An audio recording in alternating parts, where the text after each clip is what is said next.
Okay, I want to talk goal setting. I have a lot of people who will say, should I set goals or should I not set goals? And I, for one, think without a doubt you should set goals. Matter of fact, there's been studies that have shown that if you set a goal and write it down, you're 39.5% more likely to hit the goal just by writing it down. Now, if you take an accountability partner of some sort and written goals, you almost double that statistics of 76.7%.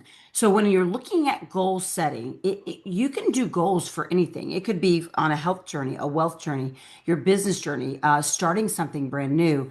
The biggest piece I want you to understand, and I want to kind of go through the different pieces of it, is authorship is ownership. Authorship is ownership, and you really want to author the goals. I've even had this conversation with people who have teams of people that they work with in whatever business that they own or do.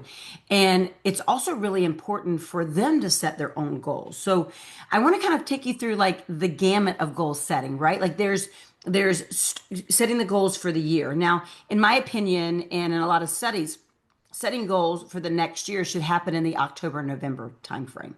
And the biggest reason why that is because the brain, if you're setting goals on January 1, you're very much in a reactive state. Oh crap, I'm in the new year and I don't have a goal. When you're setting goals a couple months before the year even starts, your brain is in a proactive state. It's more creative. It can actually look at what it's doing. It can take a bigger view on what you've done throughout the year and what you'd like to see happen in the year to come. So setting the goals for the year prior should look like that. Now, I believe when you're setting goals, you should set goals a couple different ways. One, you should look at the entire year and say, what would I like to achieve, whether it be money made, business done, volume sold, whatever your business requires. And then you break it down into what you need to do differently because there's a big piece of saying, I'd like to hit this big goal, but unless you have any strategies on how you do that, then you're not going to hit the goal because you have to change for the goal to hit. Now, there's a lot of different ways that people look at goals, setting a year goal, breaking it down so you have 12 months that you look at. There's a 12-week year kind of thing. It's kind of what works for you. The biggest difference is revisiting the big goal on a regular basis. I think no less than each month, you should be actually revisiting what your goal is. I think you should look at the big one, break it down into almost a monthly, weekly looking piece. That way, think of it if you were flying a plane. If you said, I'm going to start out, let's say in Tampa, and I'm going to fly to Hawaii, like there are specific things you have to do to make sure that you stay on course. You can make it an 8-hour flight, or it could be a 15-hour flight if you don't check in on a regular basis during the flight, right? That's a big reason why pilots use autopilot. Is it any small change in the flight or the wind or whatever, it corrects it back very fast. We kind of have to look at our business to put it on a little bit of an autopilot, meaning when we see a small change, don't go, well, it's just because it's, summer, spring, fall, snow, whatever it is. Like really make sure that you auto correct what you're doing. So looking at it on a weekly and a monthly basis allows you to make changes on that. Now, a lot of entrepreneurs, probably like yourself, we have massive we think positive. It's who we are. So sometimes we don't actually put reality in what we're doing. And that's a big part of, really looking at what's going on and going, I'll just get back into it. No, no, no, no. What do I need to change now? Now there's a great model you can use called the grow model. And the grow model is something very simple that you can ask yourself on a weekly or monthly basis or a yearly basis when you're setting that up. G stands for what was the goal. So let's say we're looking at a 1 month piece and the goal was to create 10 new clients somehow, like in business. The goal was 10. Okay, the R stands for reality. Well, 10 was the goal, but reality I only got 5. Okay, great. Now I know there's a gap of 5 right there. All right, the O stands for obstacle. Like what got in the way? Well, I thought when I set the goal of 10, It would be easy. And what I found was I started hitting these roadblocks here, or I didn't do my part, or I didn't do something specific. And so those were the obstacles that got in the way. And the W stands for what's my way forward for next month? Okay, so my goal was 10, I hit 5. Here's where my big obstacles were. What do I do next month to change it? And then you make those changes for the next month. The grow model is a great way to give yourself your own little bit of accountability conversation, coaching conversation around your business. It just is what it is. When you are so focused on the activities and you stop forgetting about the results will show up because you know the right activities to do, which is that proactive mind that created that prior to you setting the goal.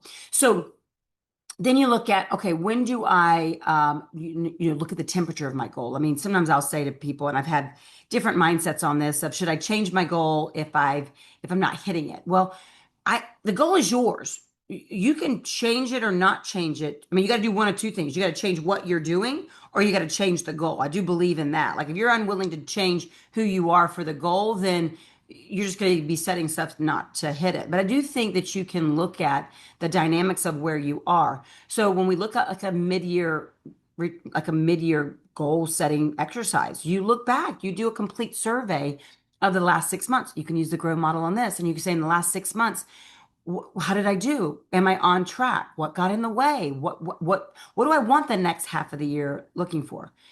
My problem sometimes, though, is we as human have the same year over and over and over a year again, and then we get frustrated that we're not hitting something, hitting the goal.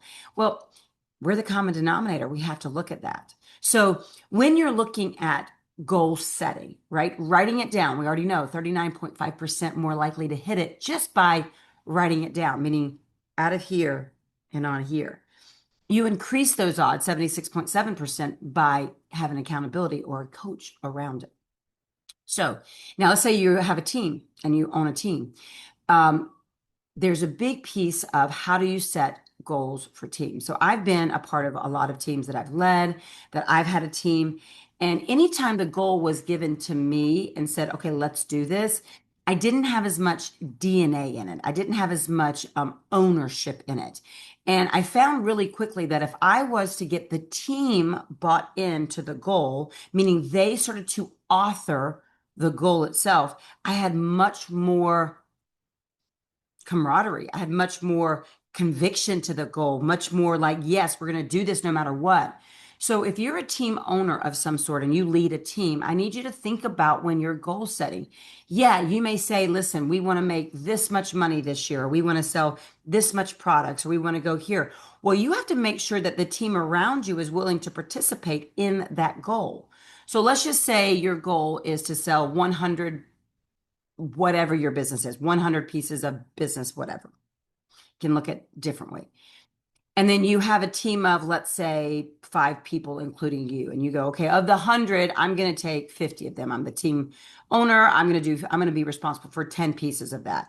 But then you look at the other 4 people and they go, well, I only want to do, 8, and I only want to do 5, and I only want to do 10. Well, if it doesn't equal 100, there's 2 things to do. Either you got to do more, or you got to find more people on your team to help you with that.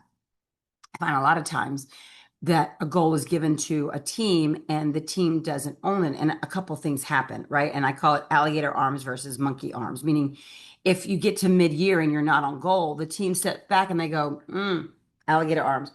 I didn't set that goal. She did. If they own the goal, they start to wrap themselves around it, the monkey arms, right? And they all come in together. They all own what's going to happen. So I would look at it. And if you're sitting here and it's the mid-year for you, or it's anywhere in the year for you, you can have a complete reset with your team on goal setting. Completely. You can say, okay, it's the third quarter. We have one more quarter left. You could bring the team in for that last and final quarter. You don't need to say, oh, we'll just wait till next year. No, make the changes now. Because I promise you, it's going to take a lot to continue that momentum and change in the future. So don't hesitate and go, well, I've never done it before. I don't really want to start it now. Well, if you don't want to start it now, do you not also want to hit goals? It's a very simple thing. And it really comes into play specifically when you do have a team of people who are there to support you and grow and do all those different things. So you kind of have to look at what that looks like. So to wrap this up and to clean this up a little bit, remember goal setting just by writing it down.